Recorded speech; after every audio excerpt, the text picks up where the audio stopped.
Do plants like hydrangeas, roses, and colorful perennials suit a classic Manor-style house?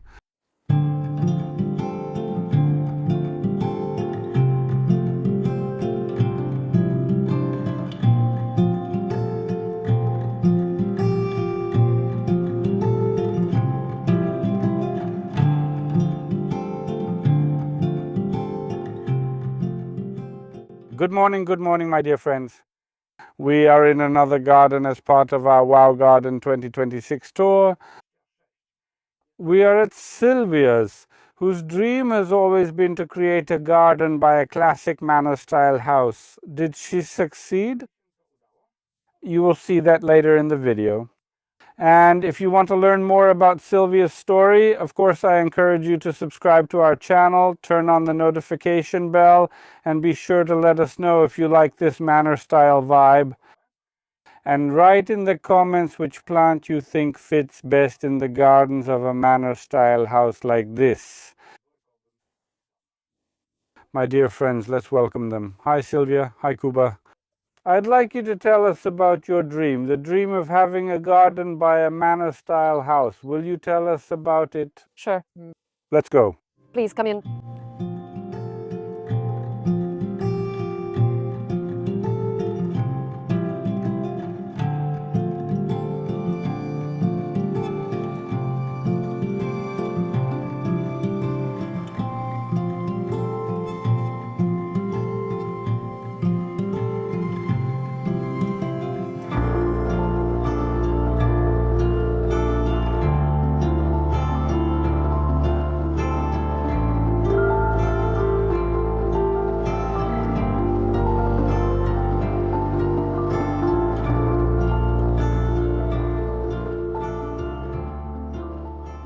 Sylwia, the garden is like a dream. So you could say that such a garden was your dream, but where did it all come from? Did you ever used to think that you would have a garden, or was it more of a local thing? You could say it was by accident. The garden started to develop gradually after we bought the plot here. My inspiration has always been country-style gardens. Those gardens that we see by manor houses and open-air museums. When I walked in, I thought, Pantadeus. Great, that's exactly what I wanted you to think. Well, once we had the land, the first flower beds appeared. There used to be fewer, but more appeared over time. I was learning to care for those plants. So you didn't know anything about gardening? I didn't know anything at all. You didn't know how? Everything that's here right now is thanks to everything I've learned. By trial and error. And tell me, because you said off camera that if a plant doesn't work out, then you don't struggle with it either. Nor do I, yes. It didn't stand a chance. If it doesn't survive the first year and requires too much care, it's automatically removed from the garden. Well, yes, because in the end it's a problem for both you and the plant, more work for you, and the plant struggles too. Yes. Now I have another question. How long have you been creating the garden here? We've had the garden and I've basically been working on it since 2015, so 11 years. And like I said, it was created gradually, not all at once. So there wasn't a plan in your head from the very beginning for what it should look like? There wasn't, but I always knew I wanted lots of plants. So that they surround me from every side, so I can go out into the garden with my coffee and walk along the paths where the plants kind of surround me from every direction. So after these 11 years, if you could tell us a little bit, what does this garden mean to you? Is it... It's hard to say, you know, the garden gives me a lot of joy. I love its colors. I love watching butterflies come to the flowers. And do you like digging in the dirt? Very much. Really? Yes, unfortunately it shows on my nails, but that's just how it is. It's a way Of relaxing? of relaxing. Yes, relaxation and an escape. I calm myself down in the garden, you could say.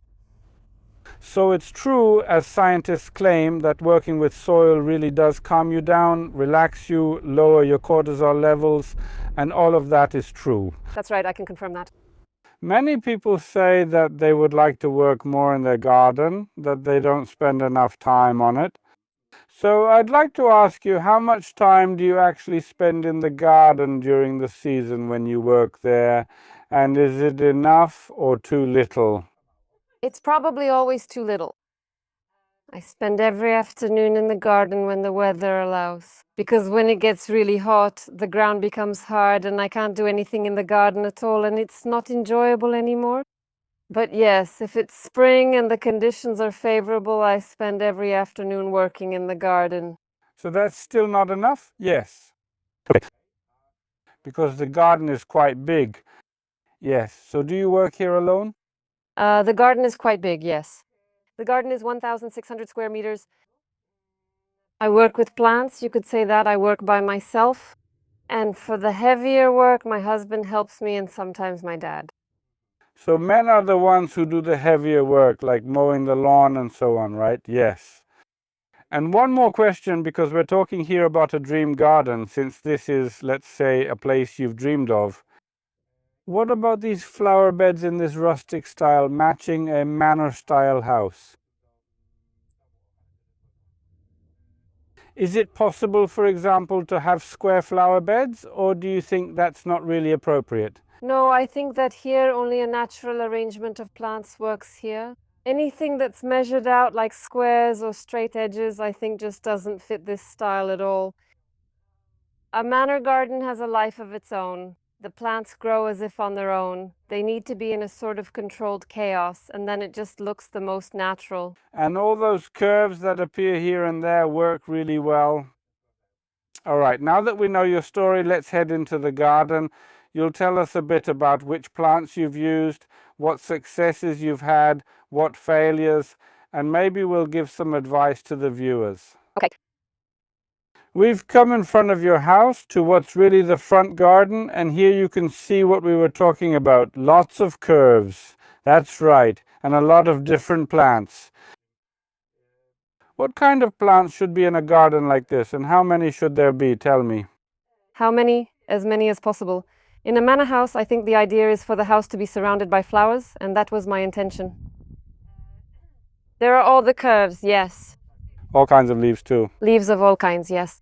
And I guess all the plants that somehow remind me of that manor house style, like daylilies, hydrangeas, and false sunflowers, which I really have a lot of. It's worth noting because there's a trend now that gardens are created in a specific color palette. Here at your place, everything seems so calm, but there are actually a lot of colors, yes. There are yellow colors, pinks, reds, and some purples. Yes, is this also quite characteristic of the manor house style? Yes, I think so. In this style, we don't really match everything by color, like from a catalog. The plants just need to look harmonious and nice together. And I think I managed to achieve that effect. Well, the viewers will see that in a moment too, but since we're here, some of these plants caught my attention. Valerian, also known as Valeriana officinalis. That's right, I think it's great. How did it end up here? It's rarely seen in gardens. I think it appeared here by accident because one day I just went outside and saw that a very pretty flower had grown. It turned out to be valerian, and when more appeared, I started planting more because they're beautiful and smell wonderful. Yeah, they're great. So this is valerian, right? If someone knows what valerian is used for, then this plant works perfectly here. And it also works well when thinking about manor-style or rustic gardens, because that's where you find these taller and shorter plants. You have a lot of roses in different places. Are your roses only the small ones? Because here in the front we have a lot of very small ones. Are there any others? There are really a lot of roses. I don't really know how many varieties I have at this moment. In the front we have the fairy roses. And that's the main decoration here at the entrance in the front yard. Later I'll show you different climbing roses and other ground cover varieties. Ground cover roses work best for me, and I have fewer bedding roses. And what about the ground cover roses? Do you cut them very short or do you leave them a bit higher? This year I had to cut them because they were frost damaged. That's yet another person saying they were frost damaged. Unfortunately, but still, so to speak, when it's a normal spring, I don't cut them, I leave them. Unless I want to rejuvenate them, then I cut them short. But usually they're just left as they are. Well, that's great because everyone else is cutting. And as you can see, you don't have to cut. You don't have to, you really don't. Let's keep watching then. Sure.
Sylwia, the gifts from our partners that we bring are kind of like life in the garden. They're a bit bittersweet because we have some that are for relaxation and decoration.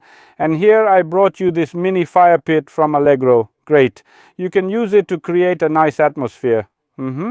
But so it's not all easy because you also have to work hard. So here we have this. A large bag for weeds, since this garden always has many. Something for tying up the plants. Oh, these things work really well. Well, you have a lot of roses, so it might come in handy. A very good gift. And something that has two functions.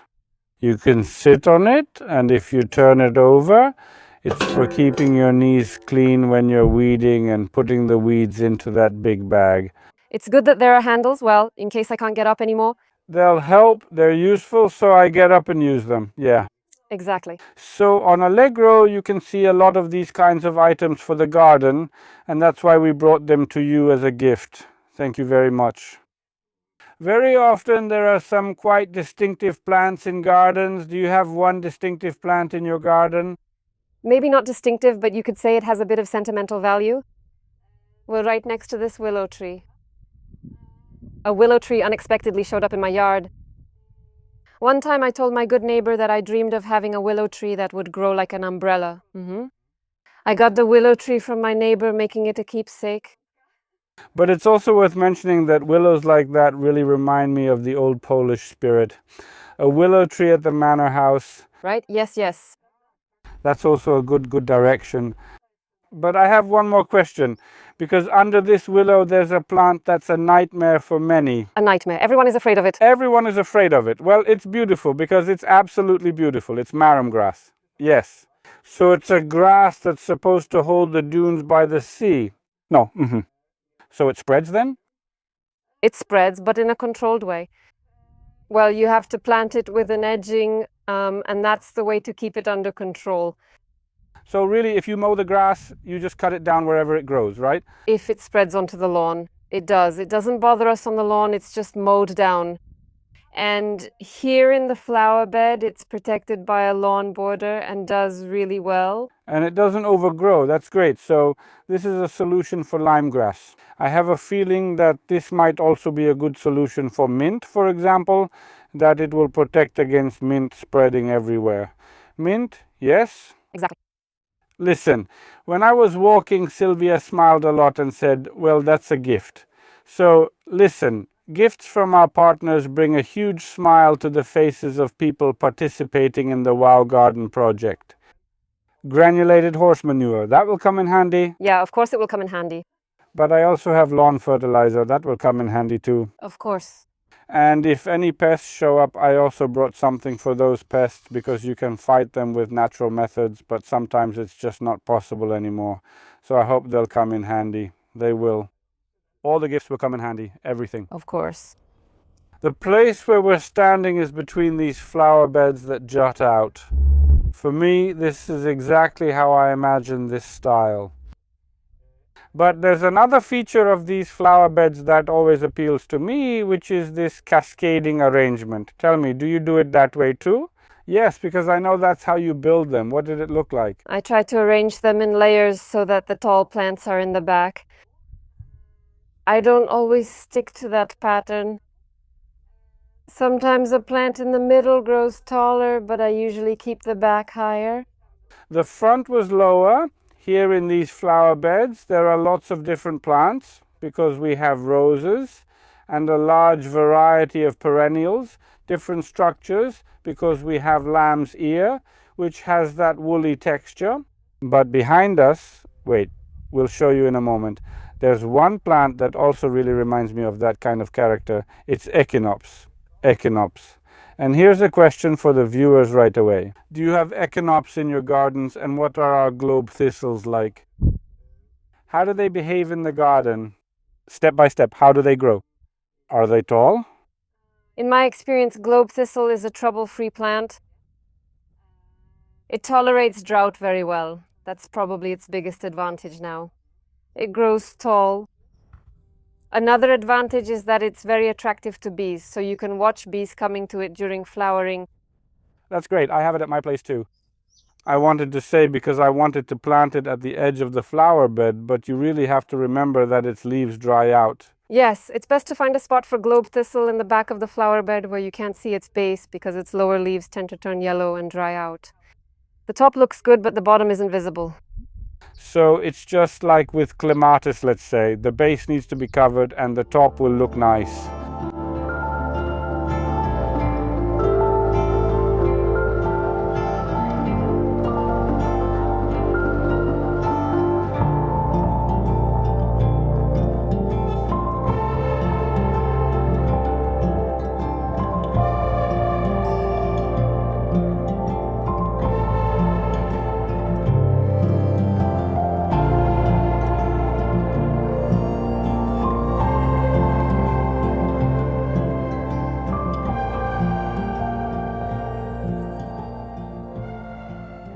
We've discussed your roses and how they're the foundation of your garden.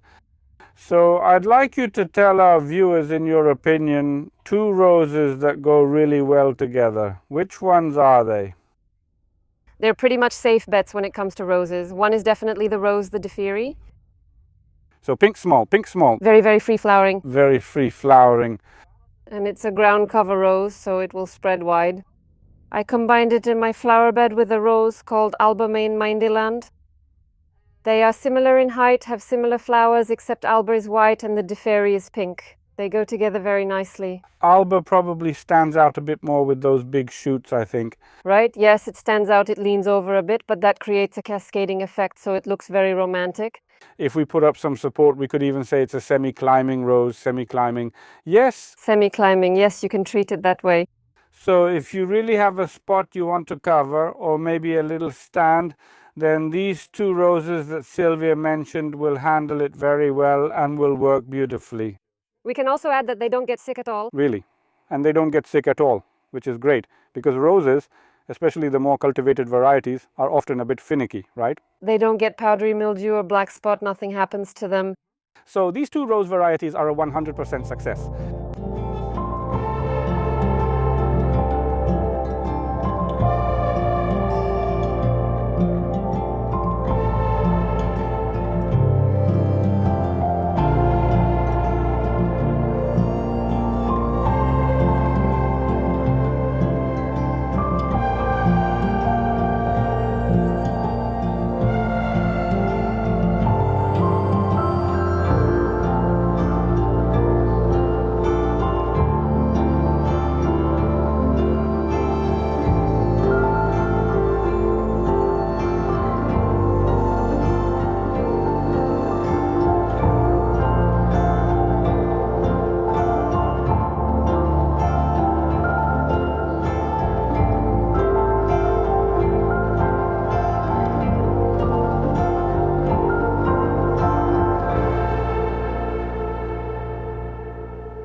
We are in another place, in another zone, let's say even a forest-like zone. And it seems to me that overall this forest zone fits the Manor-Style the least, but still, where did you get the idea to have these pines here? The pines were already here when we bought this plot, and I didn't let them be cut down. You didn't let them be cut down? Very good. I didn't let them be cut down. I love trees, even though they're tall. I'm not afraid of them. And even though many people said we should remove them because they're close to the house, I manage with them and they're really well irreplaceable. When it's hot, there's shade here. It's pleasant. There's a wonderful scent of pine and I don't regret it. It's just like now because it's very hot and we hid here and it's really pleasant, but since we're already here, and since you say it was a challenge, I'd like to ask you a question. If you had to name one element, one feature, your greatest success that you achieved while creating this garden, what would it be? For me, the success is that I learned how to take care of roses, which I thought were difficult flowers. It all used to be a mystery to me, how to prune them, care for them, and what kind of soil they need. I wasn't afraid of them, learned to care for them, and now they reward me with beautiful blooms. So you got along with them? We definitely got along. All right, but since we're talking about successes in gardening, just like in life, there are always some failures. Have there been any failures in your garden, or maybe there were some, but you've already managed to overcome them? A failure is that I have a few plants that are already many years old, and it turned out that they were planted too close to each other. That's a very common problem. A very common problem. I didn't think it through when I was planting. What I mainly mean is that I have a thuja planted here and a willow, the kind on a trunk which grows into a beautiful umbrella shape. And right now it's growing into the thuja. Yeah, and that's a shame. And you can't throw it away either. That's a really common mistake because people want to have a lot of things. Well, obviously, right? In the beginning, everything is small. Everything is small. And then it turns out that it takes up a lot of space and doesn't fit. Here's some advice. When you're starting a garden, remember that the plant is alive. It's not like a piece of furniture that you just put down and it stays there, but really it will grow, spread out, and take up space.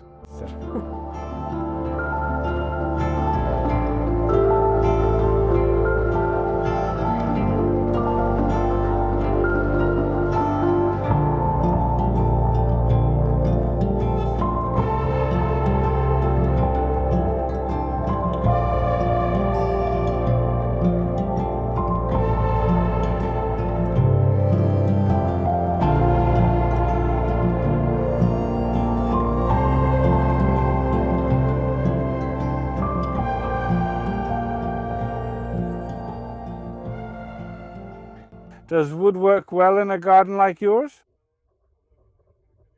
Absolutely. The more wood, the better. The more wood, the better. Well, I thought about that too, because we bring gifts from our partners so we don't come empty-handed.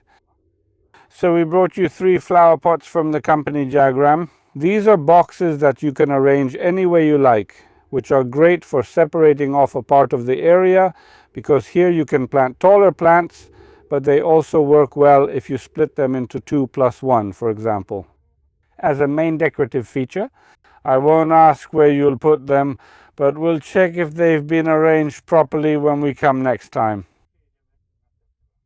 And if you also have a space where such planters would work well, or you have an area you want to separate from something, it's really simple. And on top of that, you have a discount for shopping at Jagram. You just go to Jagram's website, either through the link in the description of this video or separately, and you enter the code Hubert10 there, and all your purchases are discounted.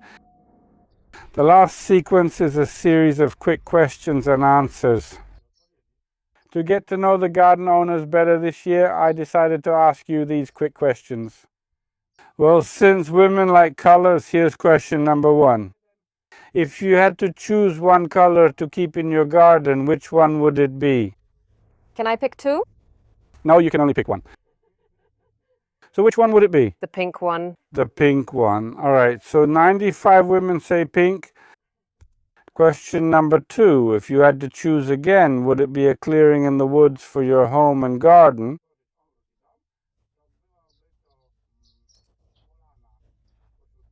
Or would it be more like a neighborhood where people are, let's say, just over the fence? Oh my, neither one nor the other. Neither one nor the other? No. Then what? I don't like the forest. I mean, because there's too much shade. So if I had to choose between those two, I guess I'd pick the one with the neighbor behind the fence, the one with the neighbor.